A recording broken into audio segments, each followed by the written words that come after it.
What I want to do here is review the arpeggio section of the second movement of the Prokofiev Sixth Sonata. Because as I mentioned before, without knowing where I'm going, it's just much more difficult. I need to be able to see what I'm doing. So staring at the music and trying to negotiate all of these things is not in anybody's best interest. So that requires me, at least I know how the melody goes, right? The theme.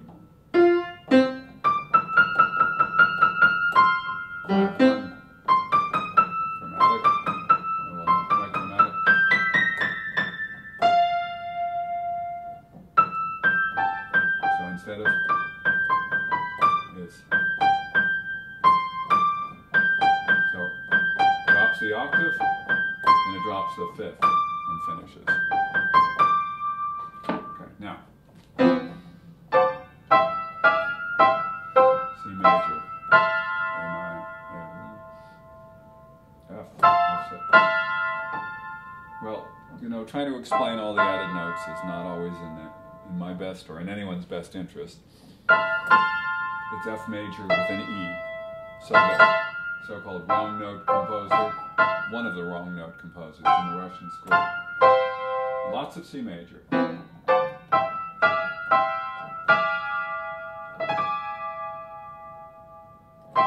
could be easily an E7 or E9.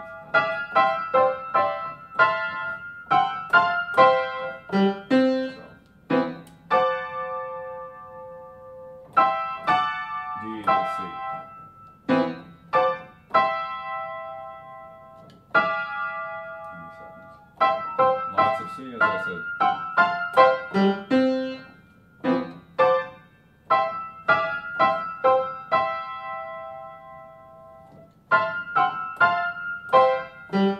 It's funny, I'm hyper aware of what's not sticking while I'm playing on camera. That if I'm sitting here trying to memorize, my awareness sometimes goes out the window as I recognize stick, make an impression.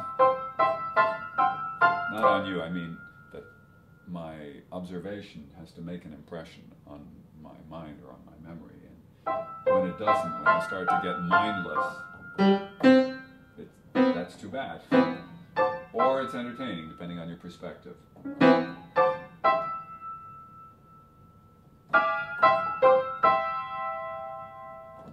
So,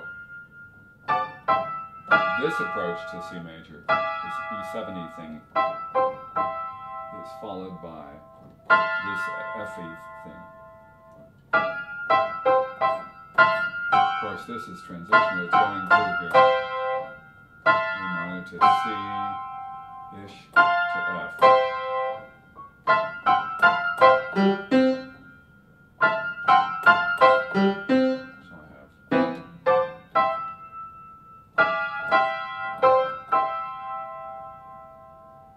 Blank. Okay, so the E70 thing and the A minor thing. That's going to be my differentiation. The E70 thing, the A minor thing, that seems to work.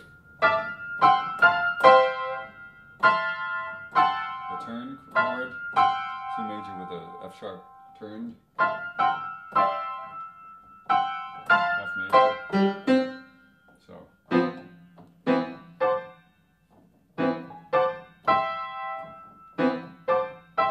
E7, A minor.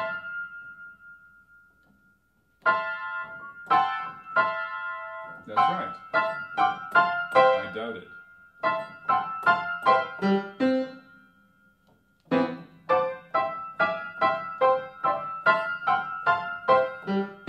Starting to cook. I'm going to do it with visual reinforcement up here. Now, what I really need to be able to do is to practice it without looking either at the music. Well, I can look at the music right now to prove that I can find those chords, notes, without looking at the music, because I will be looking at my left hand.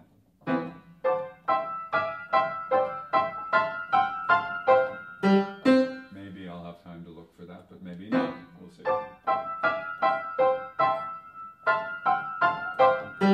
Just a moment of doubt for the A minor-y thing. A minor-y thing. Okay.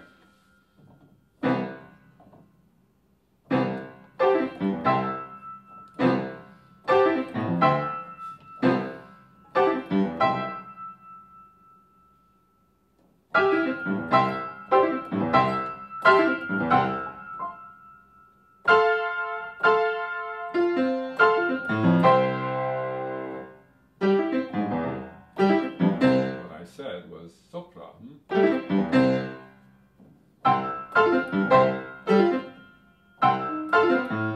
The one arpeggio that changes, the F major.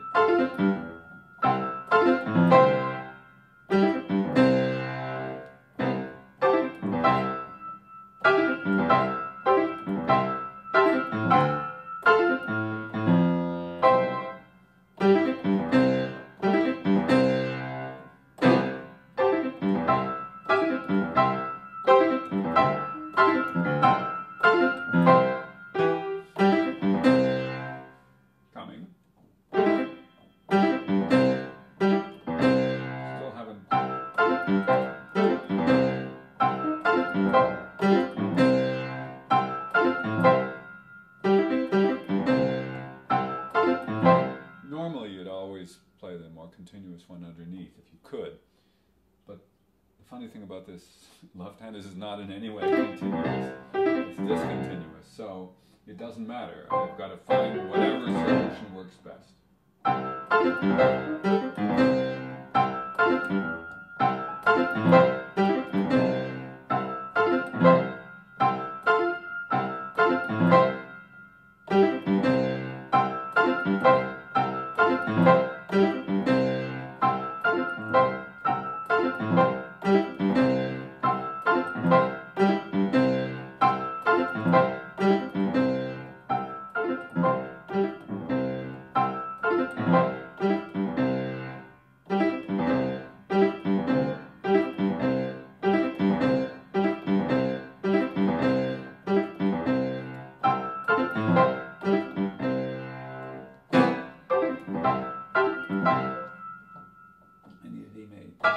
E7th, not A minor.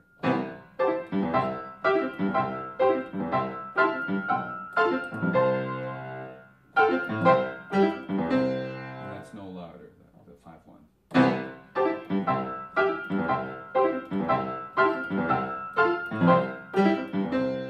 It's no louder, but it was better.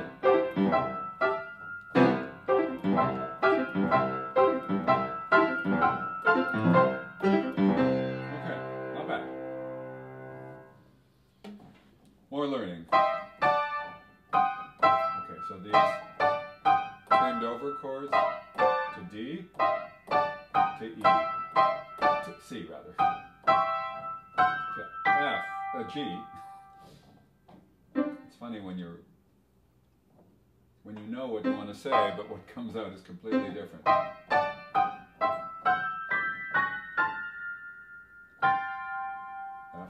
D minor. So the augmented, partially augmented, the minor, 7th, the black notes.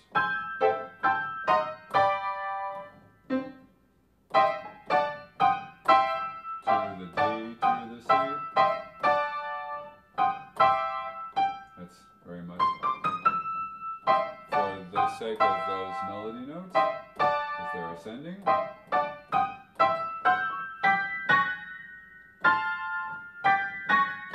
Okay, from the big G, compressing, down to F. So that means, let's see, the top notes are coming down chromatically, the second notes are coming down chromatically, the third notes are coming down chromatically, and the bottom notes are coming up chromatically. Okay, that's rather remarkably consistent. Something I hadn't noticed. Then the bottom note.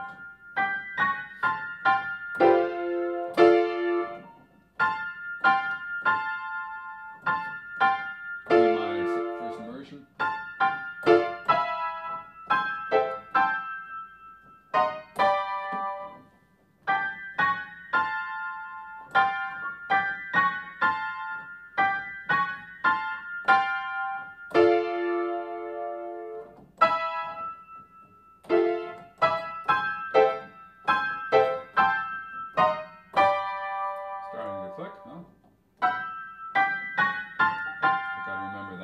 got the three shrinking chords, then the one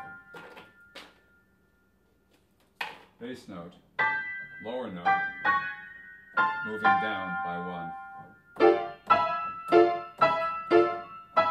Tilt.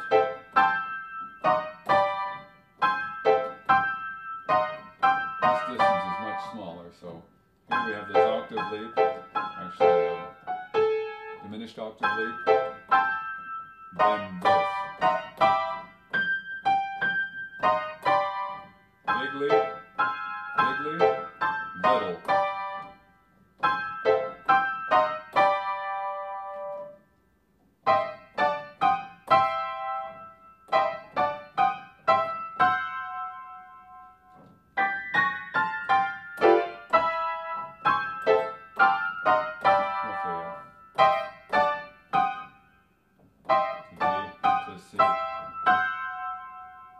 This tritone, I need to reinforce.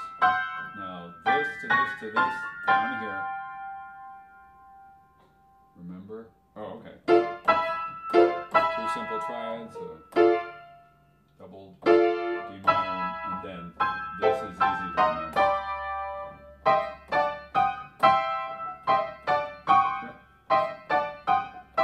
The tilt, then these three, this one, D minor, there we go. You can hear me thinking in spurts. In other words, those are the groups that I've built in my head. This has now become to D, to C. It's become pretty well one group. This transitional chord is important. The tritone is an important definer. The G shrinking to here. The lowering bass note, and then the two triads, or the two simple chords, D minor to E major, and the partly augmented. So,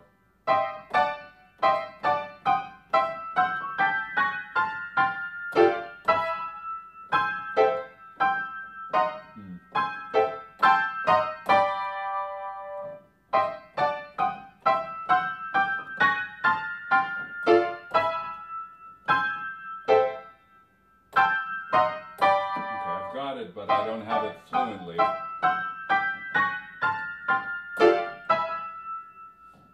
So let me try from there. D minor to E. Yeah. In other words, this particular connection wasn't bound, wasn't made. And that's what I need to do.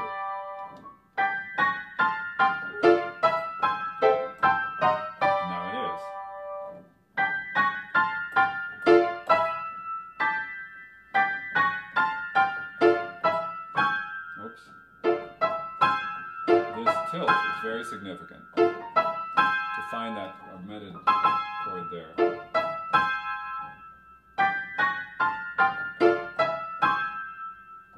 Straighten it out, add the seventh, and finish.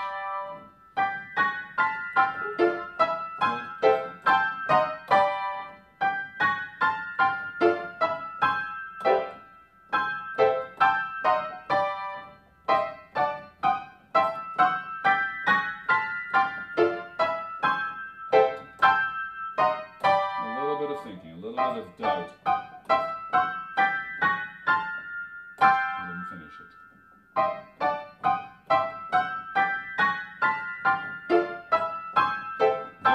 There I could feel I gave myself just enough time to think all the thoughts I needed to think. First go here, extend it, tilt. That's exactly right. Okay, meanwhile, we're out of C major. No, I mean we're playing still C major. That's what I meant by we're out of C major. Okay, when it goes upwards, this is when we get the first D minor. F, D minor. Okay, there's the way. E major. Oh. First time there's a change. So I have E major on top, E minor on the bottom, and also root position on top, first inversion on the bottom, that's different. A mixture of C and G, a mixture of A flat and G. So C to G, A flat to the same G.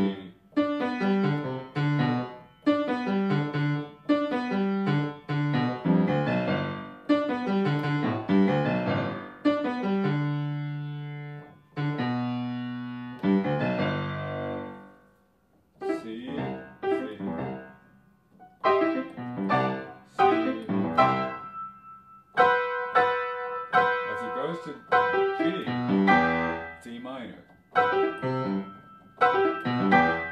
As it goes to F, it's F, that's good. As it goes to D minor,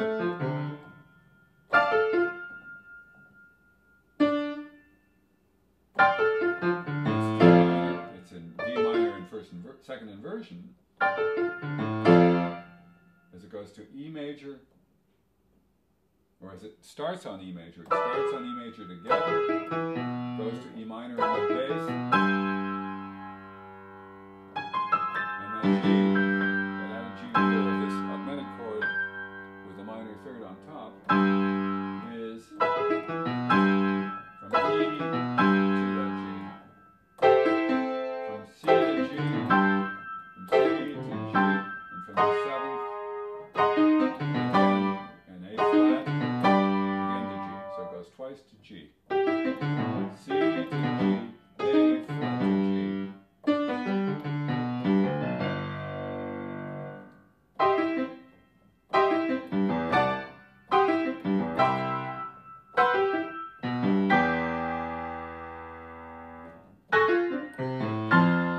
Am I right? Well, I needed a root position. Wonderful sonority. Clarifies to F.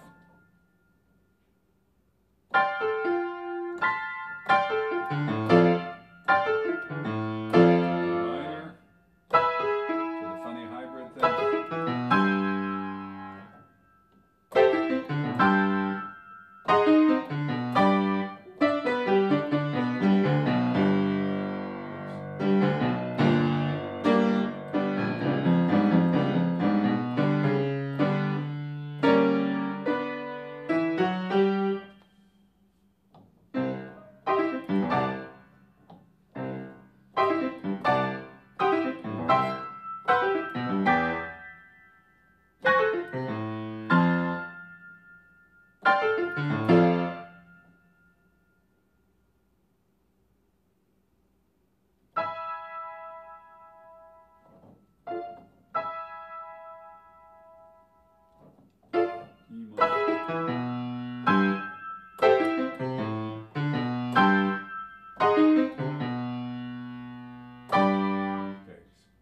Because he's coming to G. So it's G.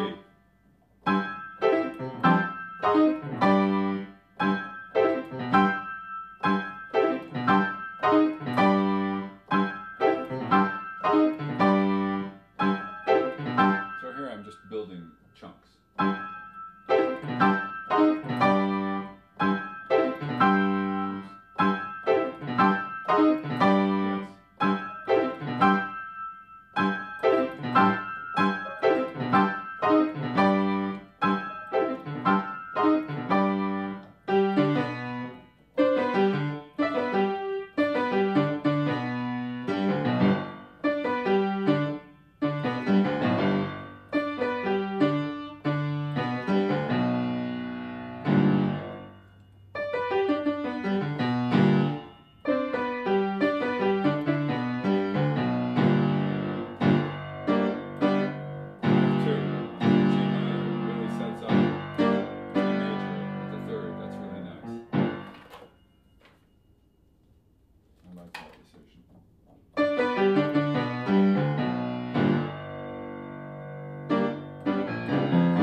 Yes, it is.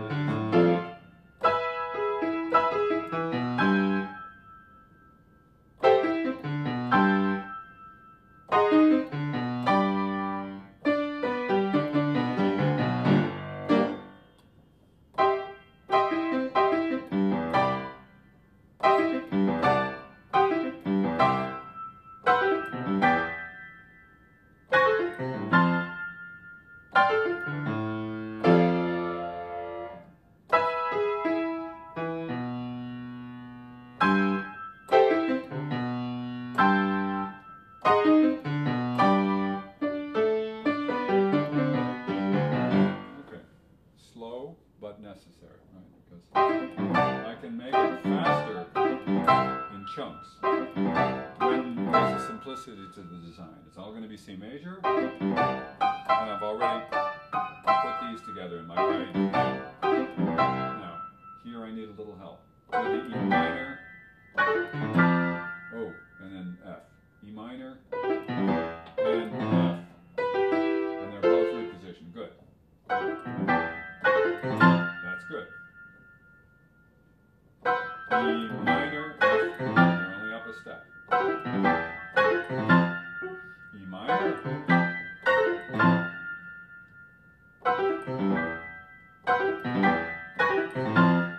I didn't change my chord. And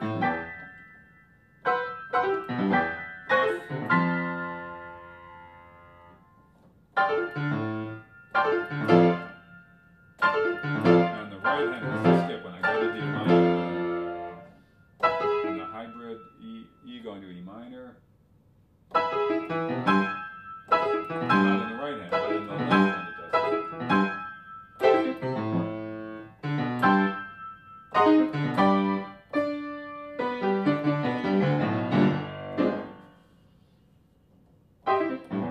C major, E minor, D minor. E minor goes to F major. E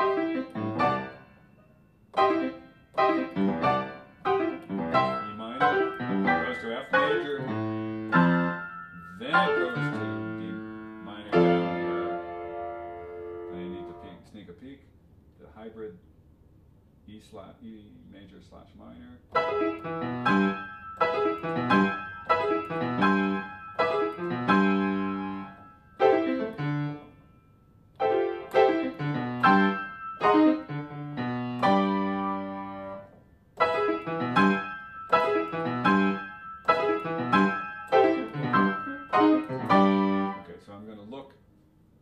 At the music, when I try too hard to separate myself from the music and things don't come quickly.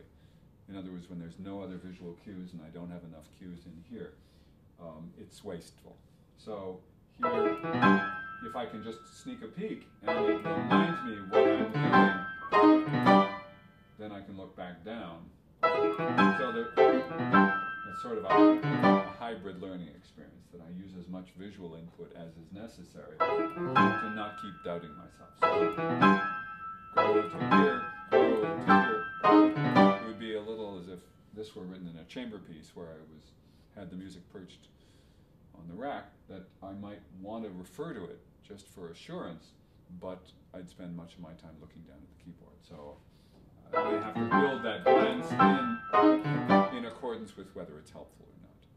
When it's absolutely impossible, if I were leaping around like crazy in the right hand as well, and it would be impossible to look at the music and play with any degree of conviction or accuracy, then of course I'd have to immediately separate myself from the music. But right now, in this learning mode,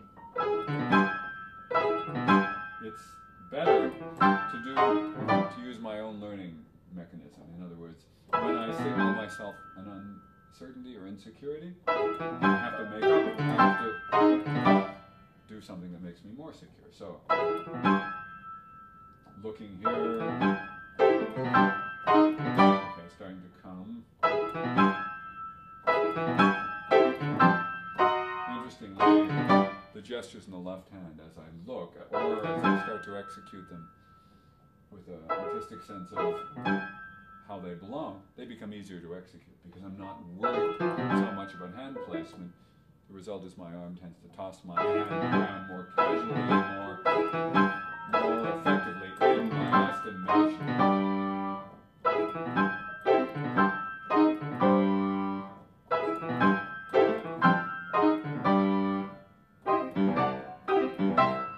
Yeah, so even when I'm playing like this, I'm barely actually seeing the notes. I'm just reminded. I wasn't reminded too well there because I needed to be reminded of the E minor. I'm reminded of the F major.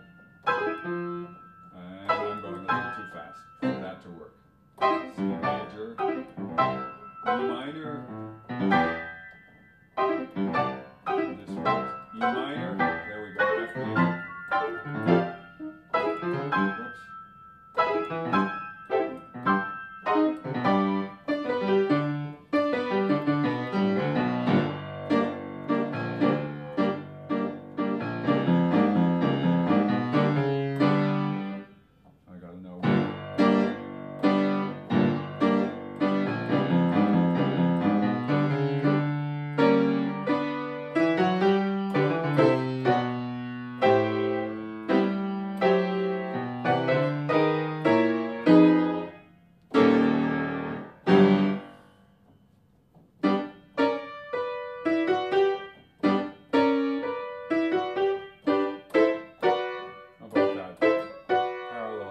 Second inversion chords.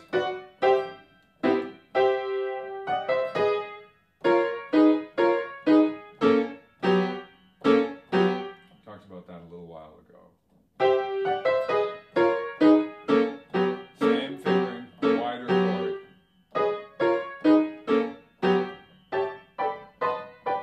Okay, it probably is worth it to me to spend the time analyzing whether the chords here, although they're in G instead of in C, are the same. So far, they feel the same. I think I recall feeling that the topography of them was the same, not just harmonically the same, that he's chosen keys that relate well to one another in that regard. So.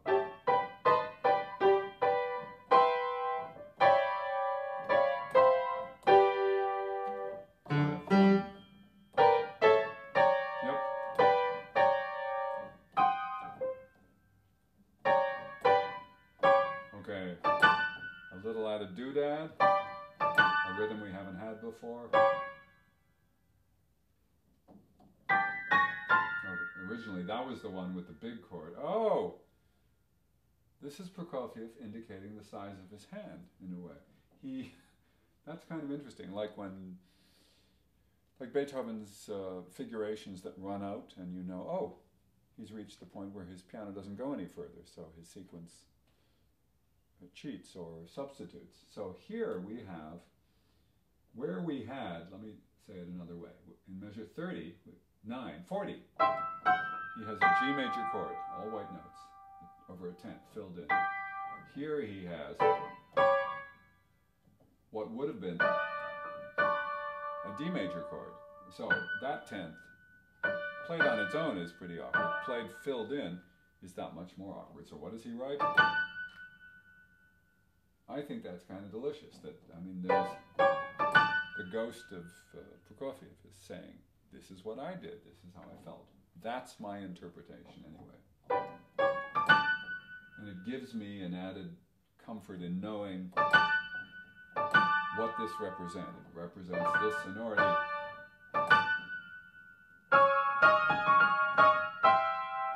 So there's this shrinking the same way it would have. Yep.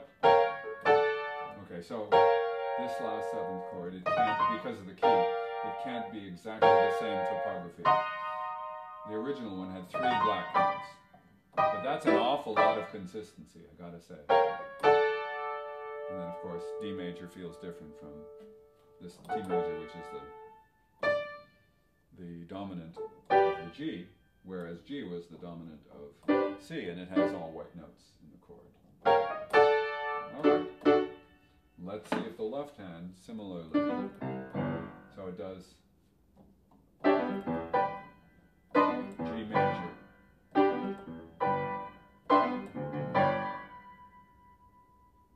goes to C. As the other one went to F. Back to G.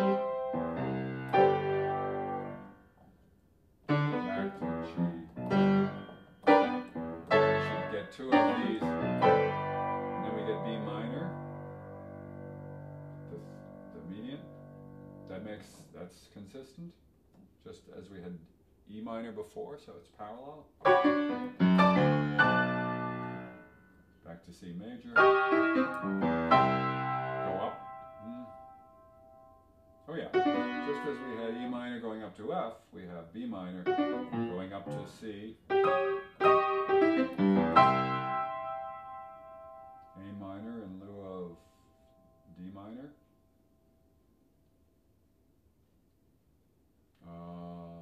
That looks good. E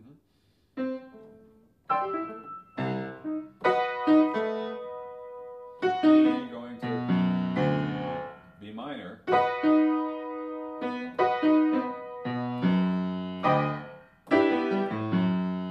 And going to D both times. Well, it's very nice to know. It's reassuring to know that the pattern I learned a moment ago in C is going to work in the same fashion in G. This I like.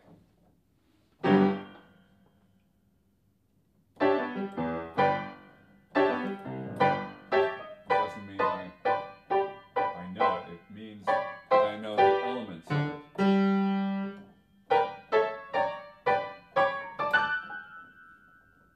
It also means that it mostly feels the same, or at least similar. Like B major doesn't feel like anything else. B major has its own special quality. Okay.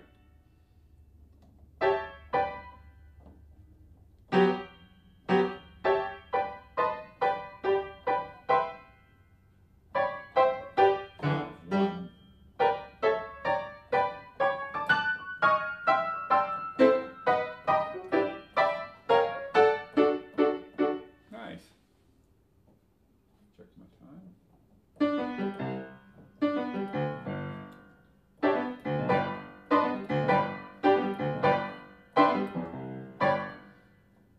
C. Second inversion. Same thing.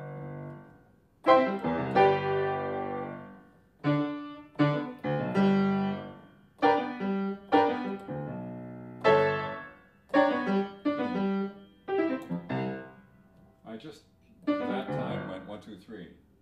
And I'm curious about whether going 1, 2, 3, 1, 3, 5 as opposed to 1, 2, 4, 1, 3, 5. Certainly closer. In other words, more of my hand moves leftward more quickly.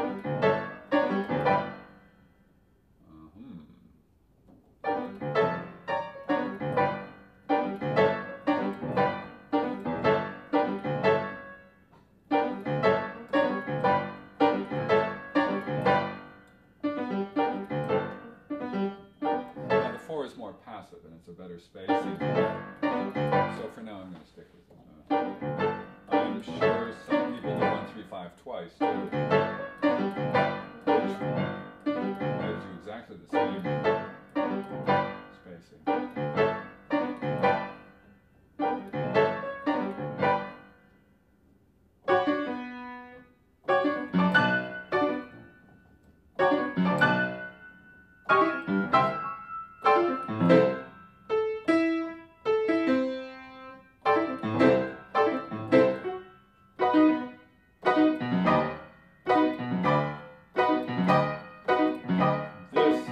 Because it's B major, B minor.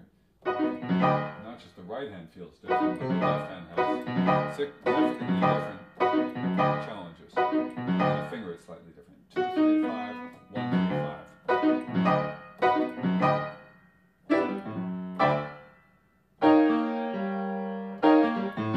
When that is E flat, going to B major. I don't know why. I reacted to its closeness, I guess. It's funny, the spacing here is just about identical. Now, the only difference being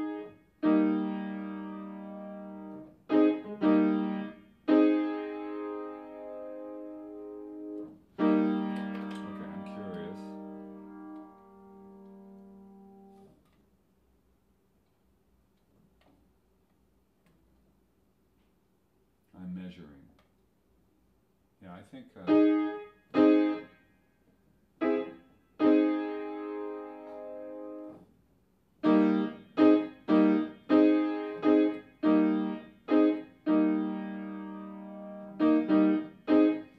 two things that are different. I think that the A flat is slightly closer to the E flat than the E flat is to the B flat, based on the cut of the black note. One of my favorite queries from my students is how many white note shapes are there on the piano, and they think 3 and whatever. Anyway, the fact is that D and A and G are not cut the same way, so that they change the distances of white-black relationships, tritones especially, and major minor thirds. So in this case, these distances are slightly different, and because you're crossing your body, the sensation, unless you move your body to optimize the angle of hand to arm, there's going to be a sort of a compression when you come back to the E flat here. So it's just a slightly different feel. And it's odd that it felt uncomfortable to me, the way that A flat did not feel uncomfortable. But now that I'm aware, I'm going to deal with it. Okay. I'm going to play fourth finger still. 1, 2, 4, 1, 2, 1, 3, 5. 1, 3, 5.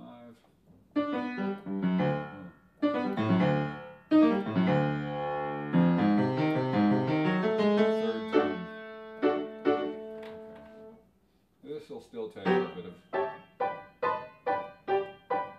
doing.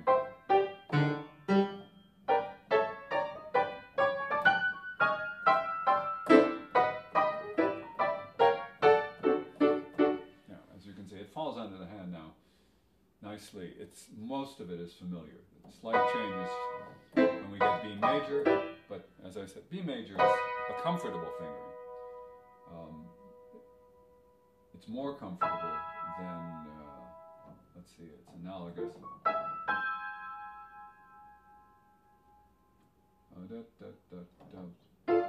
Than E major is, because here the third finger is on a white note.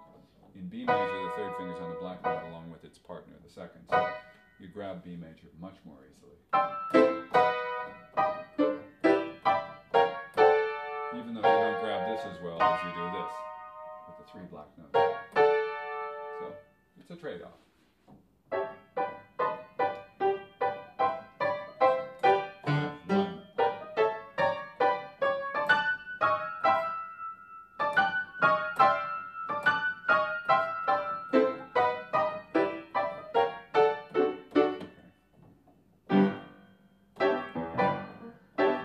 G major, lots of G major, lots of G major, G major.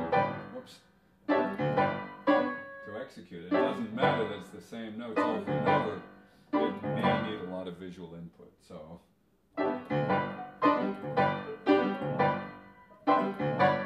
change to see.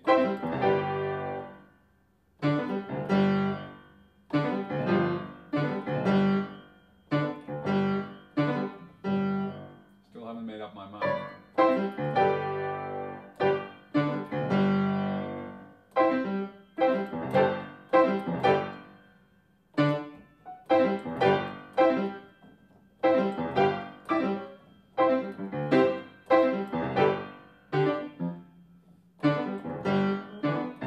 So close to one another. Okay, let me get fancy temporarily.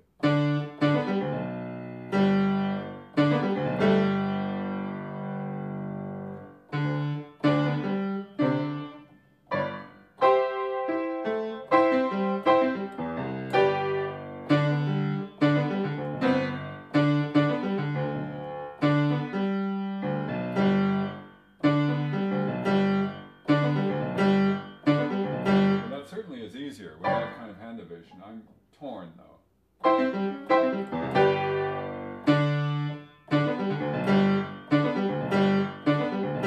The reason I'm torn is it sounds too easy, and it's not.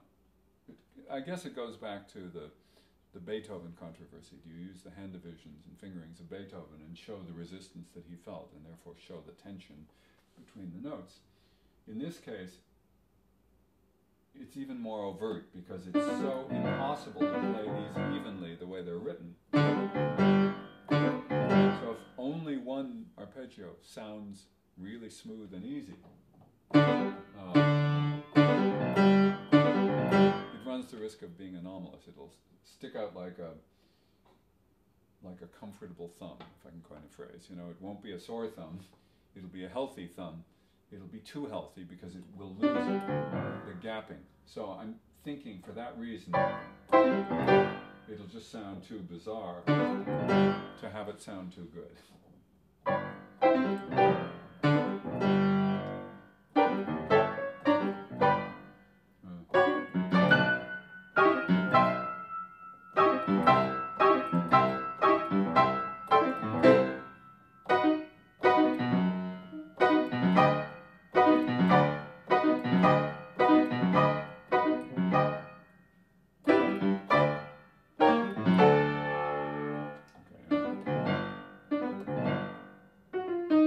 I think I need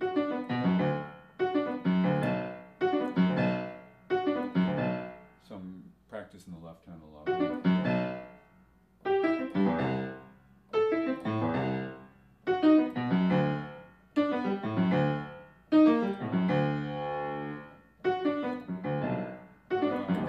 I'm going to stick with 1, 2, 4, 1, 2, 4 for B minor.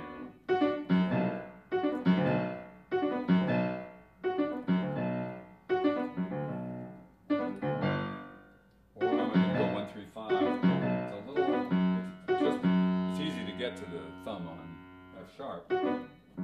Following through is not easy at all.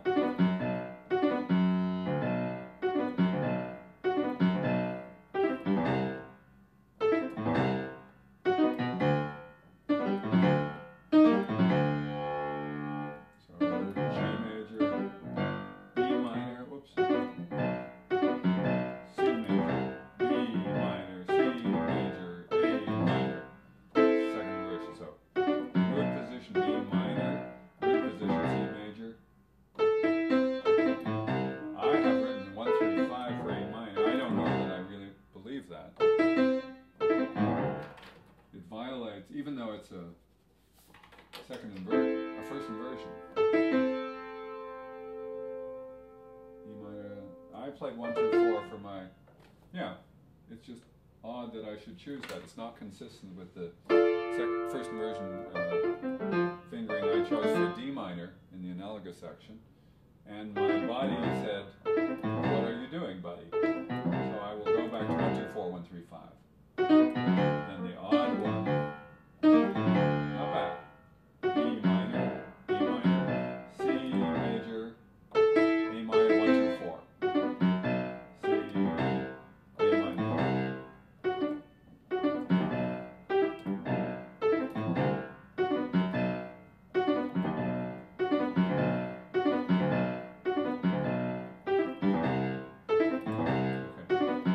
The 3 on the lower octave of B minor, I'm going to use 1, 3, 5. Because when I use 1, 2, 4, it's a slightly shorter finger.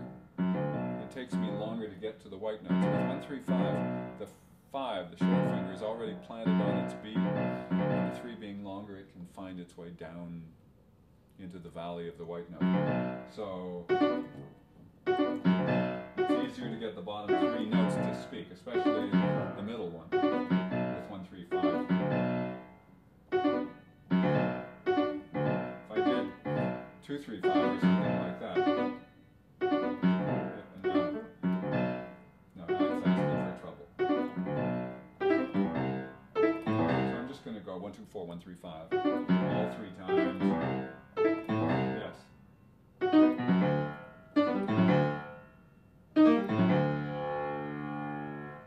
B minor at the bottom, then D major at the bottom, then D major again.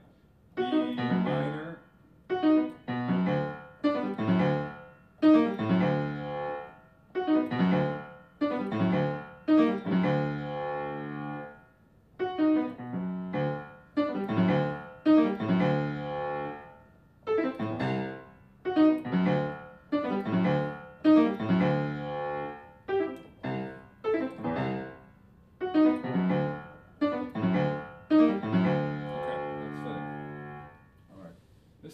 tiring work for me, so I'm going to quit. But I have to chart out how much further I'm willing to go.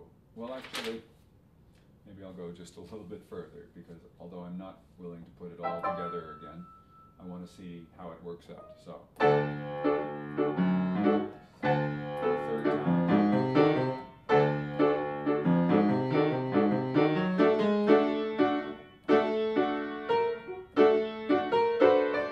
Yeah, it's going to go to uncharted territories.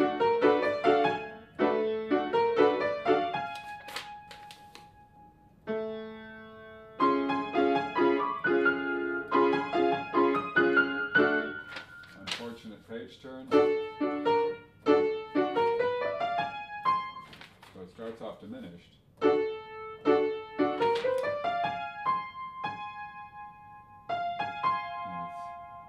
minor here. It's diminished up here. Okay. So it's the B sharp that's the odd note up.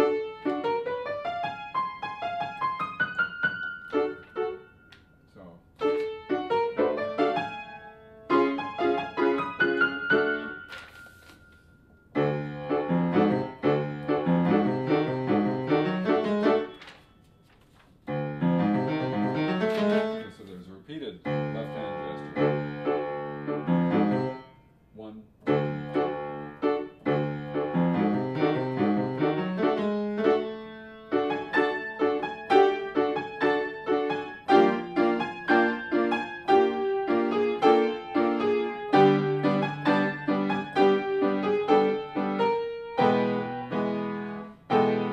Sostenuto on 69. I don't know why yet.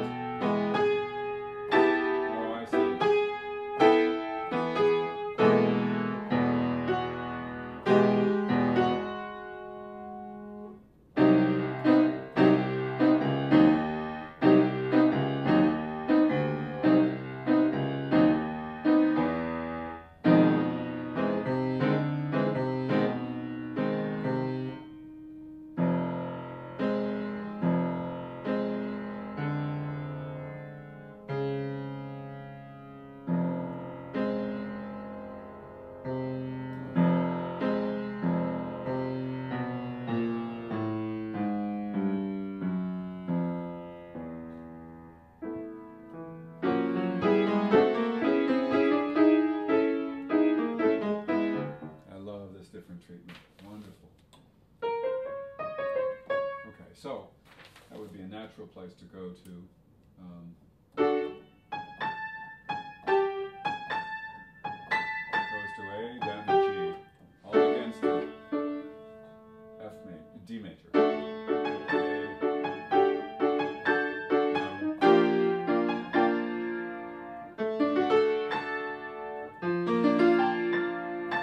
So this oscillation in the right hand sticks, regardless of the chord in the left hand. That's interesting.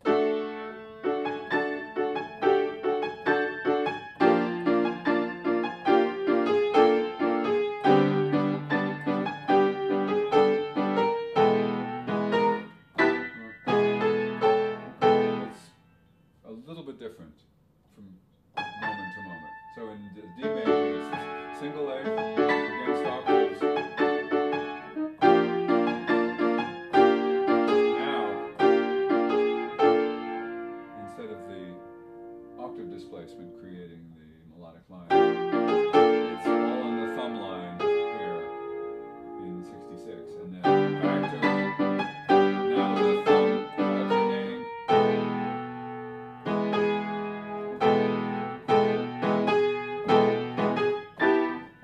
Where I'm grabbing my sostenuto. I have a seventh on the downbeat for a change.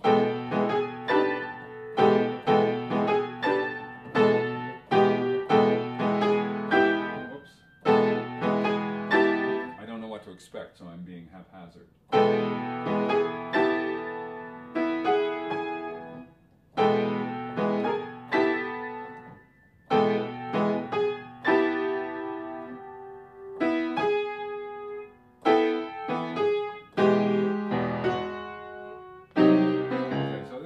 significantly more complicated in 69.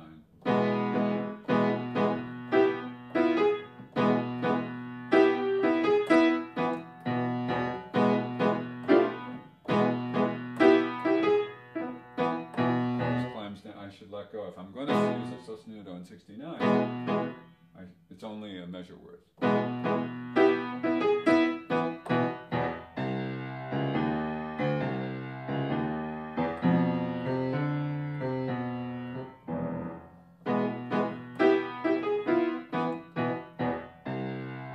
Meanwhile,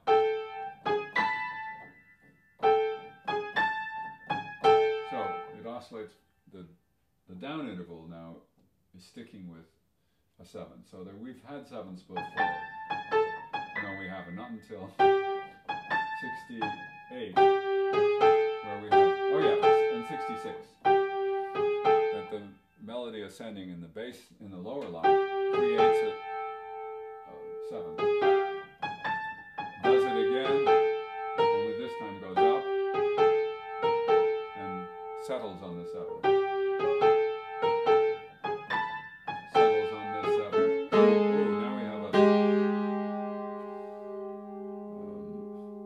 Spelled as a diminished octave. Sounds a lot like a major 7.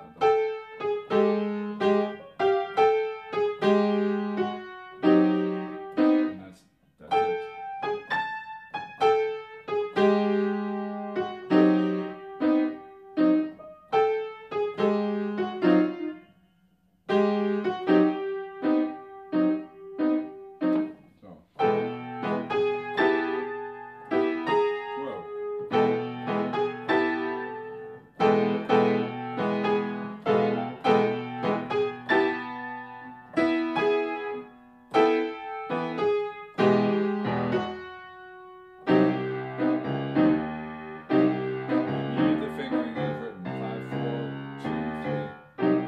Right number of fingers available for the right number of keys.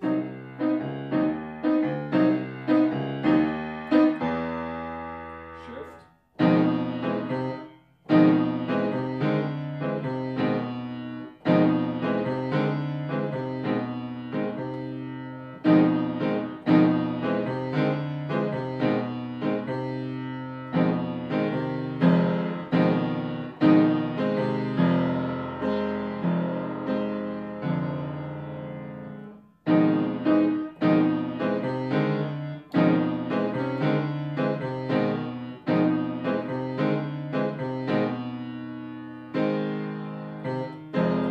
The detail here is subtle. In 73 going to 74, I've got this oscillation, E flat to E, then E flat twice, then I have to lift the middle of my hand, and it comes in on the second beat, with the tie on the other 2 fingers. So, lift, different parts of the hand move, different times.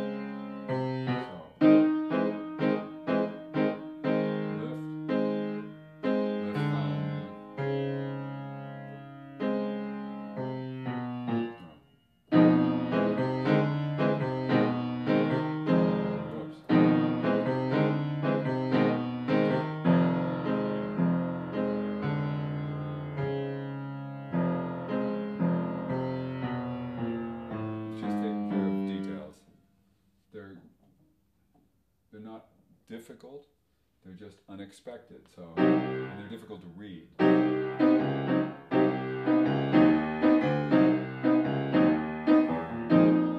I need time to shift my hand.